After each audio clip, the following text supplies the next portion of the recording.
ஓம் நம சிவாய வாழ்க. நான் தான் வாழ்க. இமைப்பொழுதும் நெஞ்சில் நீங்காத தல்வாழ்க. புலிப்பானை பாடலுக்கு நம்ம விளக்கம் கொடுத்துருக்கிறோம். அந்த அடிப்படையில் இன்று புலிப்பானை செய்யுள் 123 என்ன சொல்லியிருக்காரு? ஆமப்பா இன்னும் ஒன்று அறைய கேளு, அம்புலியும் ஆரோனும் ஆரல் மூவர், நாமப்பா நாரதனில் குடியிருக்க, நரசுகம் இல்லையடா ஜென்மனுக்கு, போமப்பா புதல்வனையும் பெற்றெடுத்த, பொற்கொடியால் புக்கிடுவாள் சோரனோடே, வேமப்பா போகரோட கடச்சத்தாலே, வினைப்பயனை புலிப்பானை பாடினேனே. ஆமப்பா இன்னும் ஒன்று அறைய கேளு. ஆமப்பா இன்னும் ஒரு புதுமையான செய்தியை சொல்கிறேன், காது கொடுத்து கேட்டுக்கொள். அம்புலியும் ஆரோனும் ஆரல் மூவர்.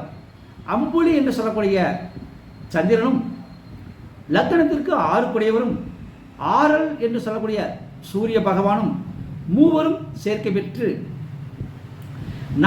நாமப்பா நாரதனில் குடியிருக்க, லக்னத்திற்கு 4ஆம் வீட்டில் இந்த மூவரும் இருந்தால் நரசுகம் இல்லையடா ஜென்மனுக்கு, அவனுக்கு ஒரு நல்ல சுகம் கிடைக்காது. அந்த ஜாதகன் சுகம் சந்தோஷம் மகிழ்ச்சியை இழந்து வாழ்வான். போமப்பா புதல்வனையும் பெற்றெடுத்த, போகிற போக்கில் சுகம் சந்தோஷம் இல்லைனாலும் இப்படியோ ஒரு புதல்வனை பெற்றெடுத்த அவன் மனைவி பொற்கொடியால் புக்கிடுவாள் சோரனோடே.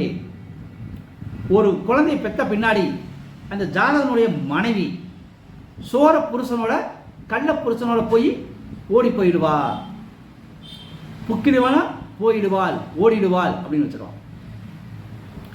வேமப்பா போகருடைய கடச்சத்தாலே, என்னுடைய வேந்தனான அரசனான போகனுடைய கடச்சத்தாலே கருணையினாலே வினைப்பயனை புலிப்பானை விளம்பினேனே.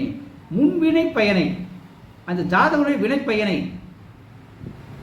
அடியேன் புலிப்பானை பாடி வச்சிருக்கிறேன், இது உங்களுக்கு பொருந்துதான்னு பார்த்துக்குங்க அப்படிங்கிறார். புலிப்பானையும் பெரியார் மாதிரி தான். நான் சொல்லிடுறேன், நீங்கள் செக் பண்ணிக்கங்க. எனக்காக மாறணும் இருக்கக்கூடாது. உங்களுக்கு ஒத்து வருதா கடைபிடிங்க, இல்லையா போய்கிட்டே இருங்க அப்படிங்கிறார். அதே இதுங்க புலிப்பானியார். அப்ப ஆமப்பா இன்னும் ஒரு அறைய கேளு, ஆமப்பா இன்னும் ஒன்று அறைய கேளு, அம்புலியும் ஆரோனும் ஆரல் மூவர், நாமப்பா நாரதனில் குடியிருக்க, நரசுகம் இல்லையடா ஜென்மனுக்கு, போமப்பா புதல்வனையும் பெற்றெடுத்த, பொற்கொடியால் புக்கிடுவாள் சோரனோடே, வேமப்பா போகல் அடச்சத்தாலே வினைப்பயனை புலிப்பானை பாடினேனே. 4ஆம் இடத்தில், லக்னத்திற்கு 4ஆம் இடத்தில் சந்திரனும் 6 குடையவரும் சூரியனும் சேர்க்கை பெற்று இருந்தால் அந்த ஜாதகனுக்கு நல்ல சுகம் கிடைக்காது. சுகம் சந்தோஷ மகிழ்ச்சி இழப்பான். அவன் மனைவி அவனுடன் இருந்து ஒரு குழந்தையை பெற்ற பின்னாடி அவங்கிட்ட பிடிக்காம வேறொரு கள்ள புருஷனோட போய் ஓடி போயிடுவா. இதை என்னுடைய ஆசான் போகருடைய கருணையினால் இதை புலிப்பானி நான் சொல்லியிருக்கிறேன்.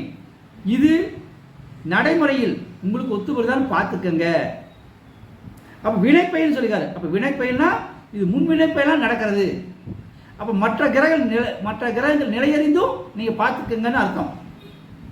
வினைப்பயனா மற்ற 9 கோள்கள் இருக்கு, அந்த கோள்கள் எங்க நிற்குதுன்னு பார்த்துக்குங்க. அப்போ இந்த இடத்தை நாளுக்குரியவரை, அதாவது 4ஆம் இடத்தை குரு பார்த்தால் மாறலாம், சுக்கிரன் பார்த்தால் மாறலாம், புதன் பார்த்தால் மாறலாம் அப்படிங்கிறது புலிப்பானினுடைய விளக்கம். நன்கு புரிந்து கொள்ளுங்கள். நன்றி, வணக்கம்.